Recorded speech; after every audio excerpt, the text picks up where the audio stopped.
Olá, eu sou o professor Guilherme Penha de Moraes e é um prazer estarmos juntos mais uma vez no Jus News para que nós possamos trazer alguns comentários sobre assuntos de índole jurídica que nos pareçam importantes para fins de concursos públicos. A matéria que eu gostaria de abordar com os senhores hoje é relativa às manifestações populares que o Brasil vivenciou durante o mês de junho de 2013. E gostaria então de dividir a minha manifestação em três partes. Primeira parte, as causas. Quais foram as causas das manifestações populares? Segundo lugar, as suas características. Quais foram as características que elas ostentaram? Em terceiro lugar, as suas consequências. Quais foram as consequências das manifestações populares no direito constitucional ou até fora dele?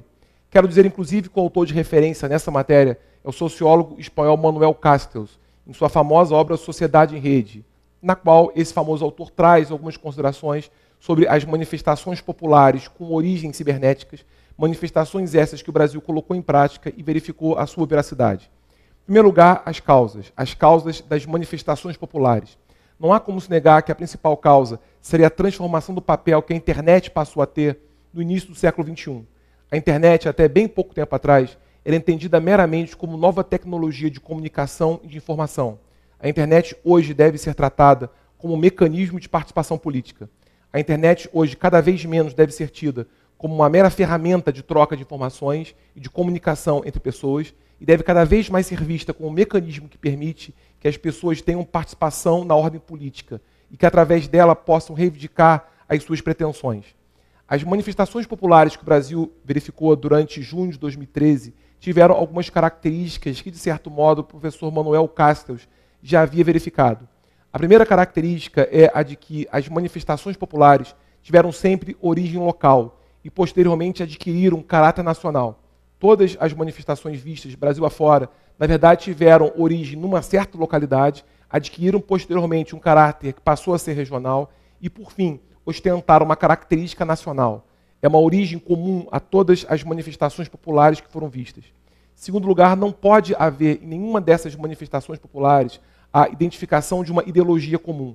São diversas reivindicações, algumas delas sem nenhuma, digamos, forma de uni-las umas com as outras, nem sempre com natureza política identificada, mas que, através de um movimento comum, passaram a ter um substrato que unificou essas pretensões e que fez com que elas fossem o pano de fundo de todas as manifestações populares que nós assistimos durante esse mês até então citado.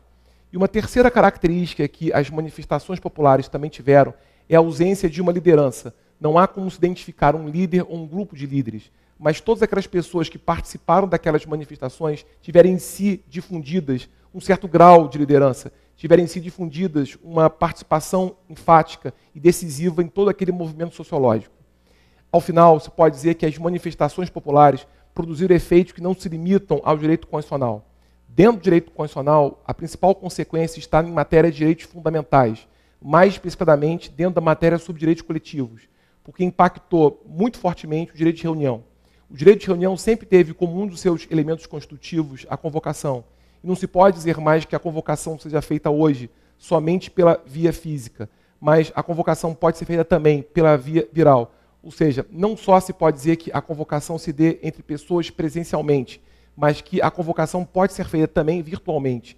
A internet pode servir como meio de convocação e, posteriormente, deflagração de causas para que o direito de reunião possa ser exercitado, já que todos nós o titularizamos de modo latente. Convocadas, as reuniões podem ser, então, elas deflagradas a partir da própria internet. Mas não há como se negar que as consequências das manifestações populares se limitam ao direito constitucional. Elas se espraiam também para outros campos do conhecimento, especialmente o direito eleitoral. Eu gostaria, em matéria eleitoral, de destacar dois pontos de modo mais enfático. A questão dos mandatos eletivos e a questão dos partidos políticos. Os mandatos eletivos não são, hoje, os melhores mecanismos de representação do povo. O povo não se vê mais representado através daqueles mandatários. E, certamente, nós devemos pensar em formas alternativas de representação popular, assim como também acontece em relação aos partidos políticos.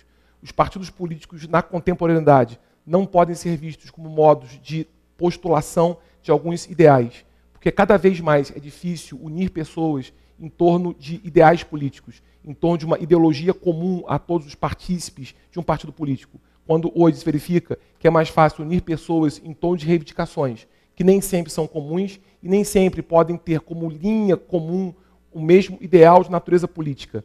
O partido político hoje também deve ser alguma coisa repensada como um mecanismo de elegibilidade. Deve haver no futuro uma transformação não só do mandato eletivo, como modo de permitir que o povo tenha a sua representação na ordem política, mas também do partido político, como modo de permitir que essas pessoas tenham acesso aos mandatos eletivos que o povo o tenha constituído.